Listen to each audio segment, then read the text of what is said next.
What's going on, guys? My name is Matilio, and today, as you can see, I have a very large selection of PC parts. Now, for those of you who are not new to the channel, some of you may recall, you probably won't, but some of you might recall that I've mentioned on a couple of occasions that I've been intending to buy and build a PC, basically build a new PC. But full disclosure, I've never built a PC before.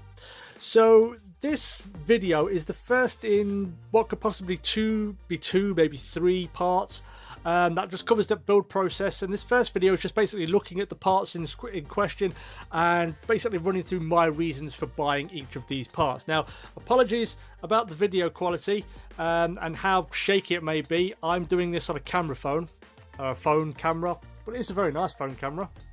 Oh. It is the Samsung Galaxy S8. I do rock the latest tech because I'm awesome. No, but yeah, so apologies about the video quality and also these weird orb things. Apparently that means my house is haunted. I don't believe it. Ghosts, if you're here, tell me the winning lottery numbers. Tell me your secrets, you dirty, dirty ghosts. No? Okay, fuck you. Right then.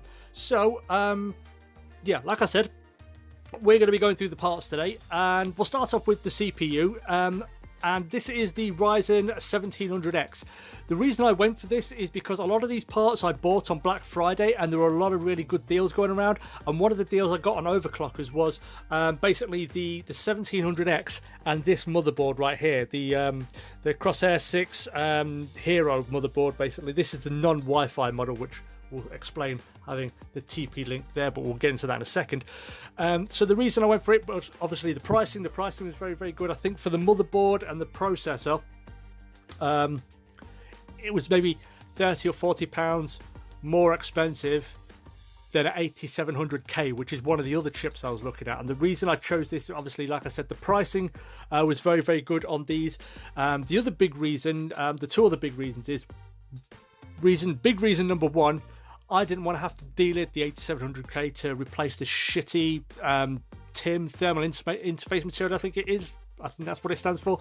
I didn't want to have to delete a 350 to 400 pound CPU to replace the shitty Intel TIM material, basically. So yeah, that was one of the reasons, because I've never done deleting before, and it's not something I really want to do, and it's not something we really shouldn't have to do. So Intel, take that thumb out of your arse and start putting the work in and getting some better thermal interface material on these shitty CPUs of yours. The other reason, and again, this is a real jab at Intel, is I didn't want a year after I'd built this system, or, you know, to basically maybe think, okay, I've seen something really nice, I've got some money in my pocket, I might upgrade the CPU. I didn't want to have to buy an entirely new motherboard for it, which we've seen with Intel, because they had obviously the 7700K and their motherboards. I think it was the Z270 motherboards are not compatible with the 8700K, so you have to go out and buy an entirely new motherboard as well, which again ups the price because it's a new chipset technically.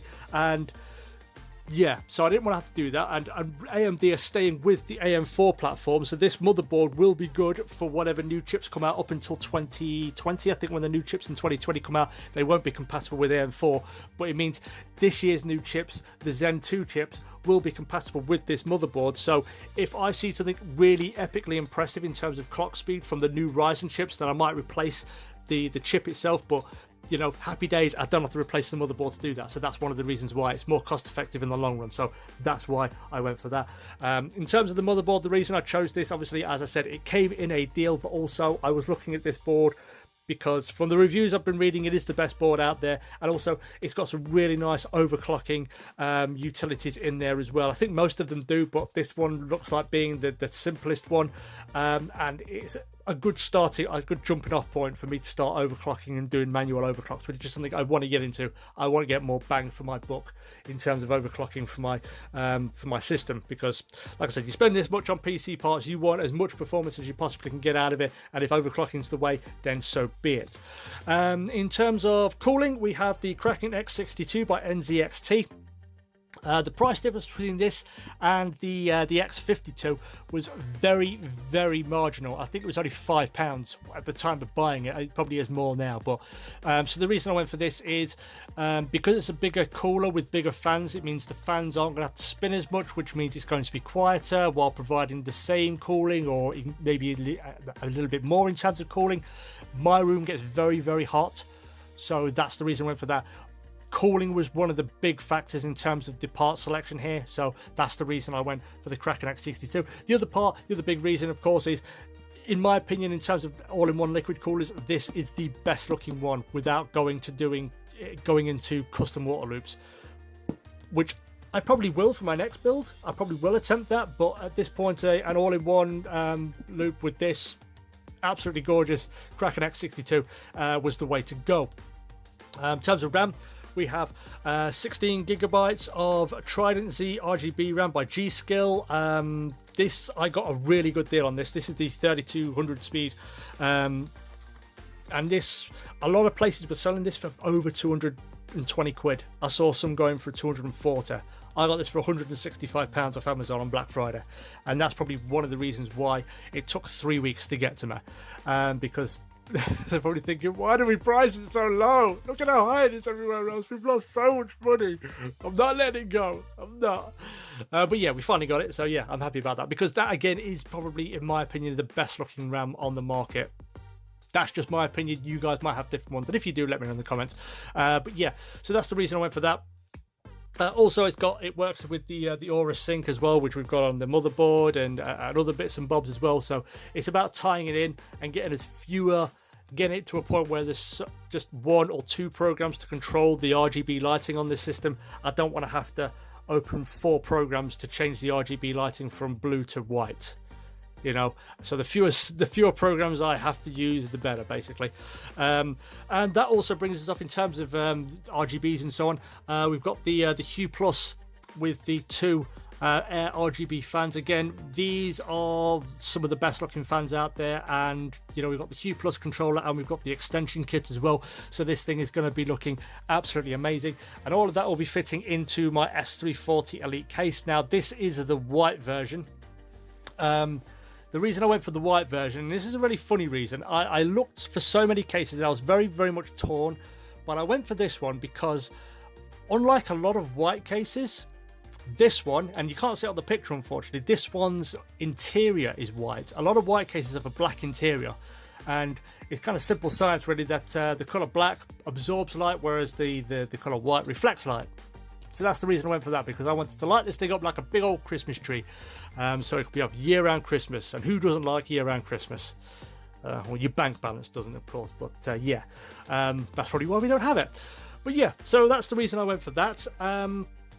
The other big part, of course, is the graphics card, and I was adamant the big thing with this build was, in addition to cooling and performance, was just basically getting the best parts that I could possibly afford, and also the parts that I think look the best. I know aesthetics are not, you know, they shouldn't be the be-all and end-all of a PC build, but they do play a part in it, and in my opinion, this is the best looking card out there. But the other big reason I went for this, other than, you know, apart from, you know, a different card, the cooling on this thing is absolutely insane from what I've read. This is the Lightning X, not the Lightning Z, but the cooling system on both is exactly the same, and considering that from what I've read and seen from guys like Bitwit and Jay's 2 Cents and Paul's Hardware, all 1080 Ti cards are exactly the same. They may start off with, you know, different speeds and so on, but you can overclock each of them and get them to, like, there's a ceiling that they can all reach, and it's very, very marginal between them all. So even though the performance is maybe a little bit less than some of the cards out there, I can overclock this and get it up to the performance levels of the top cards without any fuss really, and maybe beyond that and get it to that ceiling. But again, we'll look into that. I don't think I really will have to, because this thing is an absolute monster, and like I said, the cooling is excellent and it looks fantastic, so that's the reason I went for this, the MSI Lightning. And also it's got a nice little plane on the front there, which very, very nice. I like that. That's a little Raptor, I think it is F22 Raptor, who knows. In terms of hard drive, I've got 2 hard drives. The other one you can't see. The other one I have is a 2TB Seagate Firecuda hard drive, and that'll be this one here, the Crucial MX300 525GB, this would be my boot drive / game drive, just for those increased loading speeds and boot speeds and so on. So that's the reason I went for that. And the reason I went for the Fire CUDA is because it's a hybrid hard drive. So again, it's going to have increased performance over a standard hard drive. I may put my existing hard drive in there from my current system, but I'm not sure. That's something that I might not do, because I might wait a little while and buy some extra parts and turn that into a dedicated streaming system. But I'm not sure yet. I might just clean it up and give it to my nephew who likes he wants to play PC games, so I might give it to him and be good Uncle Matt. So yeah, so got those two, the SSD and the SSHD. So got those two there. In terms of power supply, we have the Seasonic Focus Gold. This is a 80 plus gold rated, fully modular 850 watt power supply. From what I've been reading in terms of reviews, Seasonic do some of the best power supplies out there. So I want a reputable name, and one of the things you should never cheap out on is the power supply, from the stuff I've been reading, and I agree with that. You shouldn't cheap out. So if you have the option to go expensive or cheap, I mean, this was, in terms of the Black Friday deals, this was relatively cheap. I think it was only 100 and something pounds. I think it was 110 pounds maybe, but like I said, it's Seasonic, so it's a name you can trust. They've been around for quite a while, and they've made a very, very good name for themselves on building power supplies, from the reviews I've been reading. And the reviews I've read on this particular model were very, very good as well. So the pricing combined with the reputation that Seasonic have was the reason I went for this. And also, this thing here does obviously take a lot of power, so that's why I've gone for the 850 watt. You may be thinking that's overkill, considering the other bits that I have, but that's the reason, just so I'm not struggling for power. And if I decide to go and buy another one of these, which might be tough because I'm not sure, I think these may also be in short supply, but yeah, if I don't buy another one and go SLI, which is probably unnecessary, but go hard or go home, I suppose. I might do that. I'll have the power to do it with this, hopefully. The other thing, the big thing that you may be looking at that we haven't looked at, is these little wires. Now, these little wires, now you're not looking at that, you don't give a rat's ass about that. You're looking at this, the ROG Swift curved gaming monitor, the PG34 348. This is a 34-inch curved monitor, 3440 by 1440 with G-Sync and 100 Hz refresh rate. I wanted for this build, for my first PC build, just to get the best that I possibly could.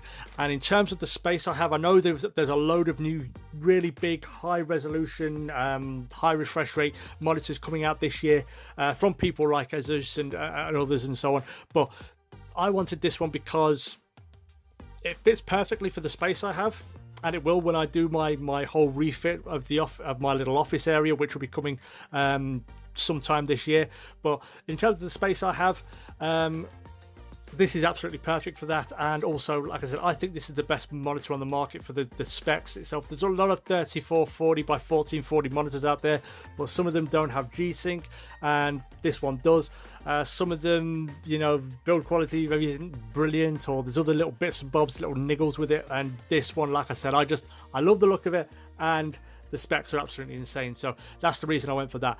There's another couple of bits that you can see here that we haven't touched on. One is the TP-Link. I think I mentioned that the reason I have that is because this isn't the Wi-Fi model of the Crosshair motherboard, so that's the reason I've got that, because I probably could get an Ethernet cable from downstairs to upstairs, but that would mean like pulling up carpet and stuff like that, and I don't really want to.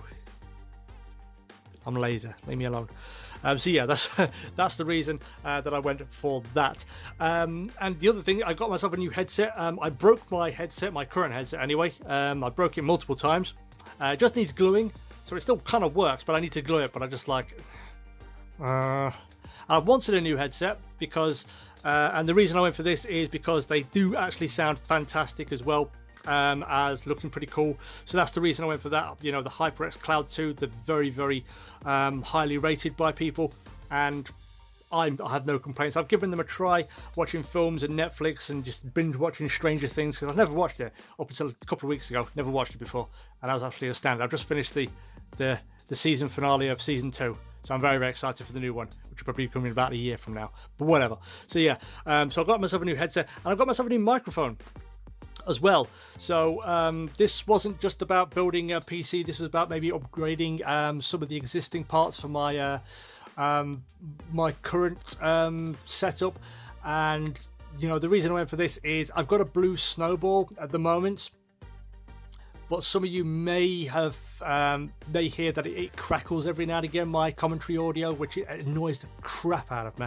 I thought it was just my headphones at first, but then I tried multiple pairs of headphones and it was still there. So it is definitely the microphone. And there are times when sometimes the mic doesn't pick up any audio at all, so I think it's on its way out. So that's the reason I went for this, because it is one of the better microphones out there for what I'm going to be doing with it. And also it came with a free copy of Watch Dogs 2, and I've never played that before. I played the first one. It took me a while to get into it, but once I did, I very much enjoyed it. So I'm going to try out the new Watch Dogs. And that isn't the only part that comes with games. The CPU and the motherboard actually got me 2 free games, which are going to be Far Cry 5 and The Crew 2. So I'm very, very excited for those. There were a lot of games you could choose from, but those are the ones I thought were the best because I love the Far Cry series. In saying that, I still need to finish 4. I binge played it for ages when it first came out, and then I just stopped. And I didn't pick it up, and I'm still yet to finish. I've still got it. I might do that now after I've done this, to be honest with you, while I'm waiting for this video to render. But yeah, so I've got Far Cry 5 and The Crew 2 coming with this. The monitor and the hard drive, the Seagate Firecuda hard drive, actually both gave me a copy of Assassin's Creed Origins. One's gone to my brother. I get Destiny 2 with this, and I think there was something else, but I'm not sure. Yeah, I'm not sure. I think there might be another game in there as well that I got free. So I got like 5 free games with all this stuff, which is very much worth it. But yeah, that is my build, my parts selection, guys. So let me know in the comments, what do you think? Is there anything I've missed? Is there anything I should have? I do have some, you know, the thermal paste. I've got the Arctic Silver, you know, the full kit with the cleaning kits and the thermal paste and so on. So I will be using that. And there's also yeah, like I said, the only other thing that's not here is the hard drive, which is in a little envelope at the moment. I don't want to, there's no point in bringing it out, so I'm not going to. But yeah, so like I said, guys, let me know in the comments, guys, what do you think of this this particular selection of parts? Is there anything I missed? Is there anything I should have got? Is there anything you would recommend? Or if you are an experienced PC builder, is there anything you would recommend for a noob like myself? Because it's not going to be my first PC build, as I said, so I'm excited, but I'm a little bit nervous, especially when it comes to fitting the CPU. I think once I get over that hump, I'll be fine. I know about the basic blunders of newbie builds. I am going to put the IO shield in there. I'm not going to have to worry about that. I don't know. There's some newer graphics card that comes with a pre-fitted IO shield. I'm not sure if this is one of them. I don't know. I can't really focus on that. That might have a pre-fitted one. I don't know. I think some of the newer ones do. I think there's a couple of the Z370 boards for the 8700X, the 8 series Intel things that come with them, but I don't know, this might have it, it might not, but either way, I'm going to remember. I've made a little checklist and I'm going to remember. But if you do have any other tips for any, for a new PC builder, then feel free, let me know in the comments down below. And this, like I said, is the first of 2, maybe 3 videos. The second video is going to be like an intermittent vlog of where I am in the build process and the finished product, and that'll be coming soon. And then I might do a benchmark thing. I don't know. I don't think we're not going to learn anything. I'm not going to do anything impressive in terms of benchmarking that you won't be able to find from 1,000 different other people who have done it. But it might just be for my own personal taste, just to figure out how much of a jump from my current build and my current system to this new one it's going to be. Well, I don't know, we'll see. If you want to see that, let me know in the comments. But yeah, that's the end of today's video, guys. So thank you everybody so much for watching. If you did enjoy, you would like to see more content from myself, then make sure you hit that like button and subscribe. But yeah, thank you again for watching, guys. Take care, and I will catch you all in the next video. Peace.